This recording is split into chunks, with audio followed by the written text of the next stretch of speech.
So, good morning or good afternoon from Luigi Narbone, Professor of Practice at the Lewis School of Government and Director of the Mediterranean Platform. And it's a great pleasure to have today this event organized by the Gulf International Forum, which I thank for inviting me. This is a great opportunity, a book talk with Cinzia Bianco on a recently published book called The Gulf Monarchies After the Arab Spring, Threats and Security, published a few months back at the Manchester University Press. So just a few words to introduce Cinzia to all of you. Cinzia Bianco, Dr. Bianco, is a visiting fellow at the European Council on Foreign Relations. Where she's basically a senior analyst on Gulf states, looking at the political, security, and economic aspects of the Gulf. Cinzia has a master in Middle Eastern Studies at King's College and a PhD at Exeter University, and she's also a senior analyst at Gulf State Analytics, and let me say also an associate researcher at the Mediterranean Platform and many other affiliations where she is developing her own strong expertise on Gulf issues. And the book today is also a good opportunity to discuss very topical issues, how Gulf countries after the Arab Spring have been acquiring an increasing geopolitical weight, becoming the barycenter for the Middle East and North Africa, and also projecting also the economic powers towards Asia, moving on with the Vision 2030s that have been trying to accelerate diversification away from oil and gas. But what is particularly interesting that this role that the Gulf has acquired has also been moving hand in hand with an increasing attention to the issues of security and security perception has also played an important role in shaping the activism, foreign policy activism, and regional policy activism of the Gulf countries. So it's a very great opportunity to have Cinzia. I think with her expertise can shed light on a number of aspects that are particularly interesting for our conversation. But first, let's start. Try to give us in a few minutes a bit of a summary of the book and what, in your opinion, is the novelty in the approach you have followed.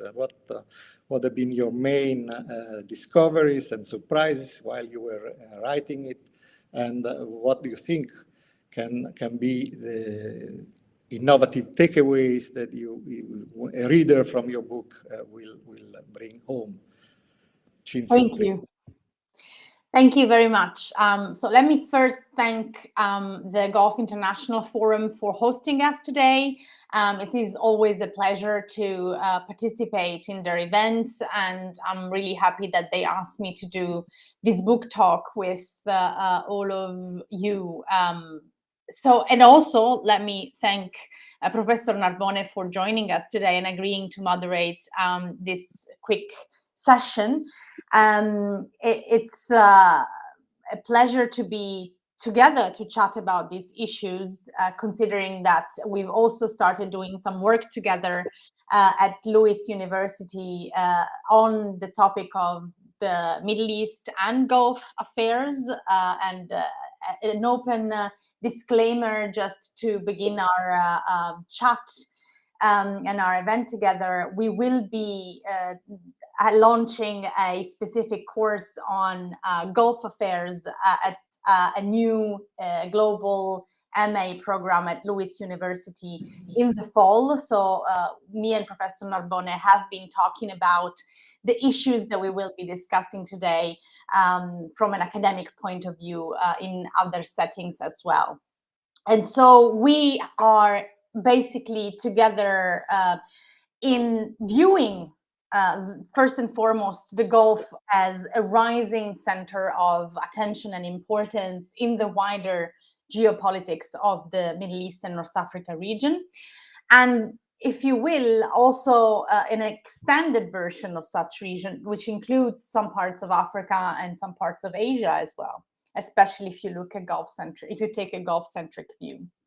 And the book really was, the rationale for this book really was about unpacking what were the implications of these new importance and centrality of the Gulf monarchies.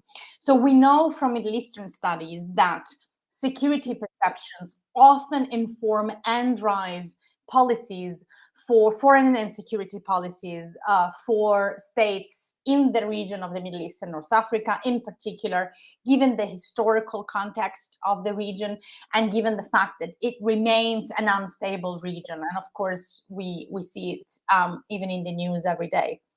So if we start from this assumption, which is that security perceptions drive policy choices, then we need to unpack security perceptions if we want to understand the current and future trends in policy making. And when I started doing this research, the research for this book, it was around the Arab Spring in 2011, the so-called Arab Spring or Arab uprisings. And there was a lot of commentary that was coming out about the rising role of the Gulf countries. It was, of course, a very eventful decade from the Arab Spring until, let's say, around the COVID pandemics. And especially security-wise, there was a lot going on. And a lot of people were interested. And so they started from an analytical and from an academic point of view, looking at the security trends and trying to explain all of the different policy choices and trends from within the Arabian Peninsula in a very convoluted context. There were many risks, challenges, and threats that were happening at the same time from a domestic point of view, a regional point of view, a global point of view. But my feeling was that, my impression was that at that time, around the Arab uprising and immediately after, there was a lot of confusion around interpreting these security perceptions and threat perceptions in a way that made sense and could sort of be reconciled in a coherent and consistent academic analytical framework. Maybe it was simply because there was too much going on at the same time, but I felt there were a number of questions that could not really be answered in the written literature that was coming out at the time. So I decided that I should try a different approach to systematize what we were seeing in terms of security perceptions and threats, and then trying to reconcile those with policy choices and have one sort of overarching, comprehensive analytical framework that could be applied to all of the 6 countries of the Gulf Cooperation Council. And I chose to focus on that very eventful decade between 2011 and 2020-21, because I could see from an empirical observation and foreign policy analysis that this time, this decade, was really somehow special and different from the years that preceded it before the Arab uprisings, but also from the years that followed it after the COVID pandemics. And in fact, those of you who are following and will watch the recording would know that after 2020, we are seeing what I've called a strategic pause. We have seen de-escalation in the region. We have seen a new chapter into the foreign and security policies of the Gulf monarchies. And I think it's very much interrelated also with different perceptions and interpretations of threats and risks. I didn't really get to answering to your point about what is really new about this book, but I will start it off in one sentence and we can unpack it later. I think what is really new is about trying to have a more nuanced approach to interpreting security perceptions. And so, for example, introducing the difference between an existential challenge, which I'm calling a threat, and a manageable challenge and manageable danger, which I'm calling a risk, and trying to introduce a specific definition to differentiate between a risk and the threat. And then also to be, again, very nuanced, trying to really unpack a threat or a risk into different dimensions, so political, security, economic, societal, but also trying to establish whether it's a external threat, internal threat, or a mixture of the two, which I've called in the book intermestic threat. So partially international, partially domestic. And then between these three categories and these 5 dimensions, what is prioritized from the different Gulf governments? And so also making an effort to try and see if there is a common pattern that determines why one threat is prioritized over another, and if there is a consistent and coherent way to describe this. Thank you, Cinzia. Lots of things, lots of themes to be unpacked, I think, for our discussion today.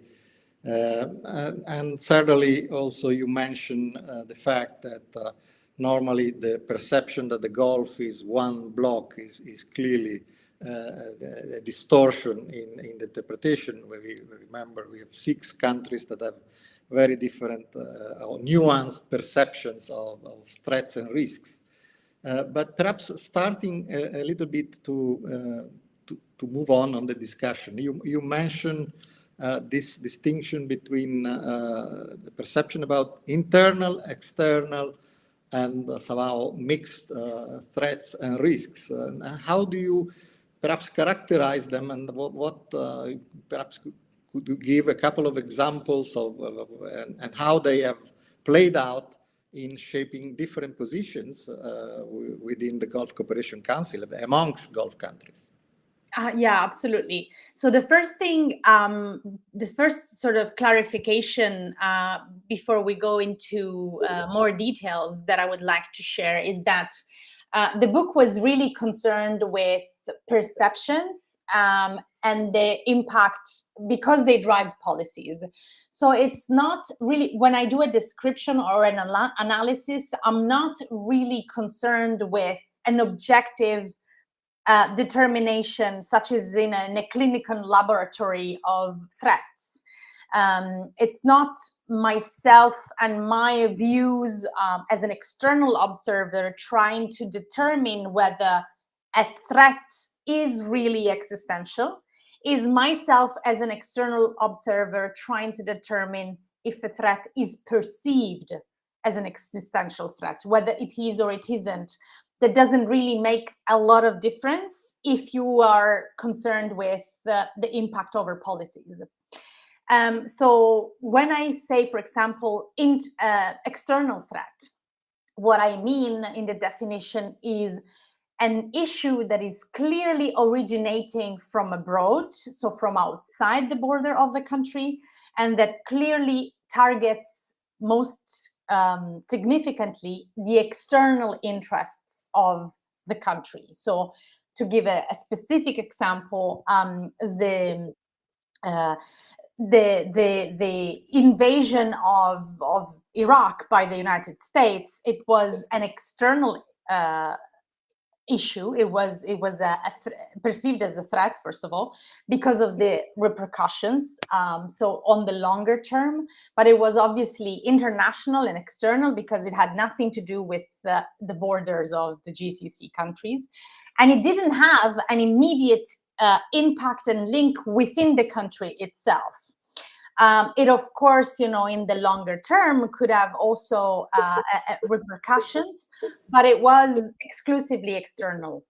A domestic threat, on the other hand, is, for example, when there is a specific economic issue, let's say, in some of the countries that we have analyzed, that have been analyzed in the book, especially around the year 2011, there were objectively socioeconomic disruptions that could also be interpreted as threats and were interpreted as such. If you look at the case of Oman, for example, the issue that the Omani citizens had against their government was mostly a socioeconomic issue that had little to no connections to the outside world. It was about how the country itself, the government within its borders, had absorbed or not absorbed some trends which were mostly domestic. And in one sentence, it's the inability to absorb a growing population into the public sector and into the traditional,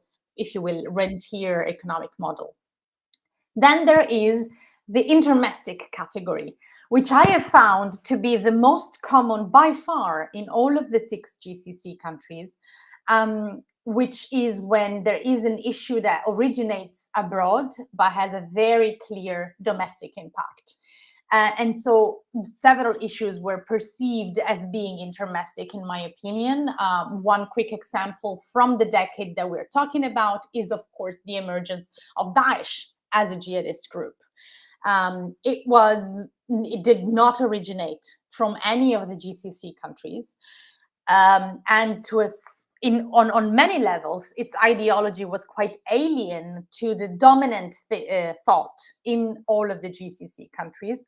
But of course, it attracted recruits from within the countries. It posed actual threats because of attacks and assassinations within those countries. So it quickly became an internal issue. And if I may interject, this is a very interesting point, because also you could further develop it. There were along a spectrum, looking at the Islamist threat. Of course, at the very end of the spectrum, you have Daesh, but there are different areas of political Islam or Islamist movements which were also perceived in a different way in different countries. And I'm talking, for instance, about the Muslim Brotherhood and more in general, the political Islam that got to develop in the post-Arab Spring context in a number of countries. So how do you see this playing out in the security perception of different countries and also in guiding foreign policy action? Yeah, absolutely. The Muslim Brotherhood occupied and affiliated groups and ideas occupy a lot of space in my book, because of course in those years it was really all everyone wanted to talk about. In different ways, as you correctly pointed out, the interpretations were very different, even among allies, if you allow me to use this word. I try to divide the book for clarity and then into different subgroups within the GCC. And so you have the first subgroup, which is, of course, Saudi Arabia, the United Arab Emirates, and Bahrain, who were together in the Qatar crisis. They were on the same side, and they were coordinating on a lot of regional policies in these 10 years. But the way they saw the Muslim Brotherhood was very different. It changed not just across these countries, but also across time. Of course, in this decade, there is, for example, if you look at Saudi Arabia, there are 2 leaderships, because there is one leadership between 2011 and 2015. And then in 2015, you have King Salman, And then in 2017, you have Mohammed bin Salman rising to the place of Crown Prince of Saudi Arabia. So we know it makes a lot of difference when you change leadership. And we could see the difference also in the way that they approached the Muslim Brotherhood. So you have differences across countries and within countries across time. One of the most interesting cases is one that I found in exploring this difference was Bahrain, because it was unexpected. And I quickly, scratching the surface, you could quickly see that the Muslim Brotherhood, and I'm using this term very loosely because in Bahrain is something slightly different, was the way that they worked with the government was much closer to Kuwait than to Saudi Arabia or the United Arab Emirates, because the mainstream Muslim Brotherhood, which are also just conservatives, that they have coordinated with the government in Bahrain as much as with the government in Kuwait against more disruptive actors that were seen as more extremists, and basically, in one simplistic but useful definition, anti-status quo. The Muslim Brotherhood in Bahrain and in Kuwait was not anti-status quo. There were other groups that were much more extremists. And so the Islamists would rather work with the governments against those groups than vice versa. Of course, in the UAE, it was completely different. It's completely on the other side of the spectrum, where you really have big hostility towards the local Muslim Brotherhood, any affiliation that would be closer to the ideology or the group, and the regional Muslim Brotherhood or affiliated groups, because they were seen as very clearly anti-status quo and a threat to the vision of the UAE leadership for not just a progressive society, but also a very much of an open economy. I would say some local version of capitalism and liberalism in the economic model, but also politically a much more pragmatic realpolitik approach to regional politics, which was very far from an ideological orientation of the Muslim Brotherhood. And of course, on the opposite side of the spectrum, you have Qatar. It's interesting to unpack how Qatar never saw the Muslim Brotherhood or any Islamist groups as a threat, because of also the experience that they had locally, in the way that they have slowly integrated a lot of the high-profile even figures and individuals that they have welcomed into the country and into the institutions since the 1960s. But by including them, they also neutralized them, because they have basically co-opted the individuals who were living in Doha in a way that also created networks throughout the region, which could become quite useful in the time after the Arab uprisings of 2011. But also because from the Qatari point of view, those groups were the most representative of popular will and popular support throughout the region.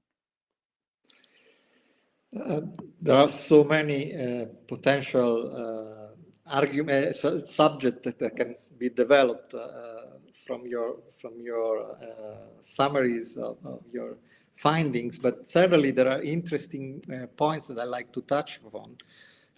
One is you mentioned this, the time span, because we need clearly to divide the attitudes and policies have changed across time. And I like to get to the more recent times, to the post-COVID, that I think is very interesting. But perhaps looking at the period before and the way different Gulf countries have played different roles in the conflicts that have developed after the Arab Springs. And how do you see that in terms of linked to the responses that each country had developed to also to existential and regional challenges. Yeah, absolutely. You know, there is the way that they have reacted, I think is very interesting, because first of all, I couldn't really find any one of the countries that reacted defensively to perceived regional challenges, especially when they were seen as existential. I think the interesting, what makes this foreign policy timeline interesting is that the reactions were very assertive, and so there was a chain of events that unfolded. So you have, for example, Saudi Arabia, which obviously looked at Iran as an existential threat for a few years after the Arab uprisings. And the way that they reacted, especially after, of course, King Salman became king, was very proactive. The duo and partnership with the United Arab Emirates was really also about head-on confronting Iran in the region, if not directly, also globally, by the way, when they coordinated with former President Donald Trump on a maximum pressure campaign. So it was a response that was very, very proactive and assertive. Whereas others, you know, the trend, the real exception here was actually how, to a certain extent, how Qatar reacted to its own existential threat, which in my analysis comes out to be originating from the blockade/boycott by Saudi Arabia, the United Arab Emirates, and Bahrain. Looking really at the 10 years timeline, I couldn't really find any other time in which Qatar felt existentially challenged rather than 2017, when there was the crisis initiated against it. And also Qatar, you know, on one side, that's why I said it's a partial exception, because on one end, they did go on the defensive because they had to reroute a lot of resources, you know, within their borders, political attention, financial resources, but really also just policy making focused inside the borders to try and cushion the impact. But even they went outside to a very proactive response by working quite intensely on regional international diplomacy to equip themselves better for that difficult period of time. And so they really sort of activated the partnership with Turkey. They, you know, proactively saw and looked into how they could react, they could better make use of their pragmatic relationship to Iran. Then they really sort of upped and elevated their international efforts by working as closely as possible with the Europeans or with the Asians. At the time already, Asian players were absolutely fundamental for Qatari economic security because they were already their most important customers for LNG. And they also very proactively tried to address the ambiguous, if you will, position of the United States. So even on that front, while they knew that Trump was basically siding with the Saudis and the Emiratis, they did not hesitate to try and basically change his mind and engage with a lot of the US establishment in a very intense diplomatic work to try and contain the risks that could come out of that. And they were very successful in that, because if you remember at the beginning of the 2017 crisis, this could have gone really much worse than it ended up being. There were a lot of issues that could have escalated and gone out of control. So I would say the one trend that really sort of bundles them all together is that they reacted quite proactively to the different challenges, especially when they were existential. Even small Bahrain, for them, the existential challenge is, of course, Iran. And the way that they confronted that was also very assertive, especially relative to their size as an actor. The two sort of standalones are Kuwait and Oman, for the simple reason, I think we can talk more about that, for the simple reason that I would argue in those 10 years, they perceived many threats, but they never perceived existential threats per se. And when I say existential, my definition in the book is when a threat really undermines the territorial integrity, the political identity, and the functional, independent autonomy of the country as a government, as a ruling entity, as a polity. So it's a very specific definition of existential, which basically is about either the fall of the regime or a major regime change. Fast forward to 2019-20, COVID, post-COVID, one element that has characterized the relationship with Iran is rapprochement. Started by UAE, moving on to Kuwait, clearly by Oman playing an important role as a bridge between Gulf countries and Iran.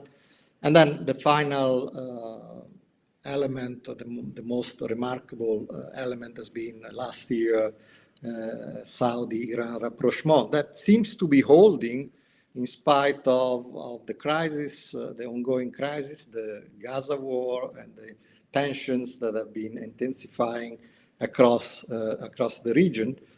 Channels have been kept open. There seems to be an interest in maintaining whatever was achieved through this rapprochement and through the tent, even in very difficult times. So what do you think has moved the countries to?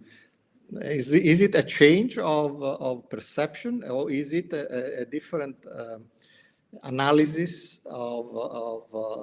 and assessment of policy effectiveness, of looking back to the 10-year after the Arab Spring and the policies that these countries have played out? You very eloquently described so far. What is being the trigger of the change, and how much this trigger is solid enough to withstand the different crises that we are facing?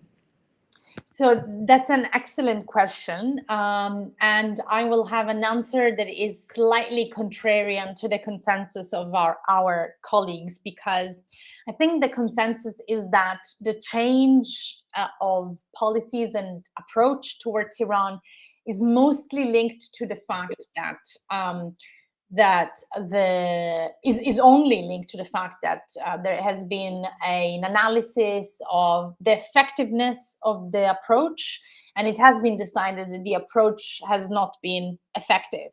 So the confrontational approach has not been effective. I would say that is true. That also, I mean, I also share this assessment, let's say.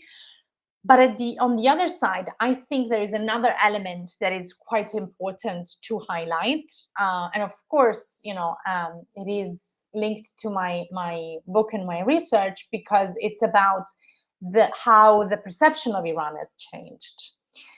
So even if in 2019, we've had very significant attacks that have hit critical infrastructures, both in the United Arab Emirates and in Saudi Arabia, and were attributed largely to Iran. So, of course, we had basically a non-reaction from the United States and from Trump. I think that certainly informed the leadership in the UAE and Saudi Arabia, thinking that there should be a different, there should be a change in the approach, because what we are doing is not working, and we can no longer count on the security guarantees of the United States. That makes total sense. But at the same time, I think it's important to say that at that point, the leadership in Saudi Arabia and in the United Arab Emirates were feeling quite differently about the Iranian capabilities of posing a threat from within the countries, in particular in Saudi Arabia. Until a certain time, I would put that time around 2018, there still was the idea at the level of the Saudi leadership that Iran could entice its own Saudi Shia population against the regime or the government. That really switched in 2018, because the new Saudi leadership, and in particular the Crown Prince Mohammed bin Salman, really showed a different approach towards Saudi Shia, and really tried to convey the narrative that its ideas of prosperity and growth and economic development had a lot of, was inclusive towards the eastern province and the eastern Saudi population. And I think the leadership was effective in convincing them. Of course, on the other side, there was also always a security-oriented approach to the issue. So there was a very thorough surveillance operation ongoing within Saudi Arabia. So there was also the assurances of the security forces towards the leadership that these parts of population were no longer to be seen as a threat. And so I think that also played a role alongside the reckoning with the absence of US security guarantees. We haven't spoken much about the domestic dimension, and there are differences in that.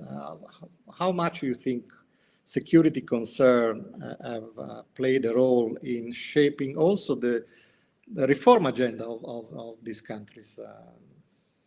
Yeah, I think quite a lot, because of, and so we go for full circle to the final finding of the book, which is that ultimately prioritization is afforded and is given to those threats rather than risks. So threats that have a very clear link to domestic, what I call vulnerabilities, which are mostly socio-political divisions or socio-economic dysfunctions. So ultimately, the domestic level, I would argue, prevails, especially when there is the feeling that it is connected somehow to external issues as well. So it's not purely domestic. There is something that eludes the control, the capillary control of the government.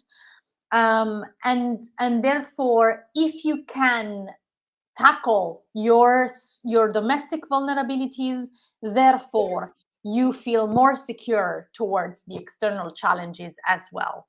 And that's a little bit what we just talked about in terms of the Shia population, for example, of Saudi Arabia.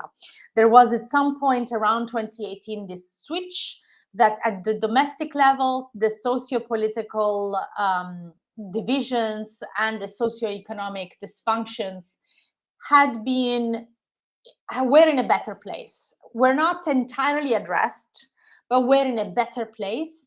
And so the vulnerabilities had been slightly neutralized in a way that changed radically the security perceptions of the leadership. And so by the same token, also domestic reforms in all of the 6 GCC countries had to do, I think, with the reckoning of 2011 of all of these countries, seeing that they had issues, with the partial exception of Qatar, that they had domestic issues that they had to look at, and that those vulnerabilities were making them more vulnerable tout court, to the outside challenges as well.